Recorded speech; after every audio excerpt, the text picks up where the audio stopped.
La situation de nos finances publiques s'est plutôt aggravée. La crise n'explique pas tout. Donc il y a des mesures immédiates à prendre, des mesures à la fois immédiates, continues, soutenues et de fond pour éviter que la situation devienne immaîtrisable.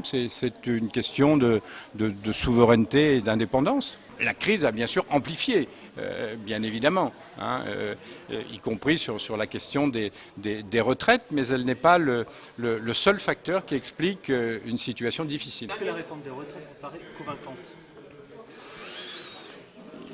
Il n'appartient pas à la Cour de faire des commentaires. Ce que nous disons, c'est que la question des retraites est une question immédiate, qu'il faut jouer sur l'ensemble des paramètres, l'âge, la durée de cotisation, le montant des cotisations et également l'assiette, c'est-à-dire élargir cette assiette.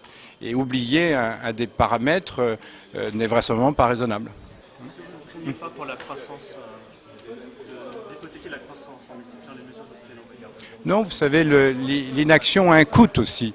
Donc il faut trouver le bon équilibre. Ça, c'est de la responsabilité des gouvernements. Il faut, parce que ne pas résoudre les problèmes peut générer aussi des comportements de type, pour ceux qui le peuvent en tout cas, épargne ou autre, et cela non plus ne facilite pas la croissance. Donc voilà, il y a un bon équilibre à trouver entre des mesures immédiates et des mesures plus structurelles pour effectivement conforter la croissance.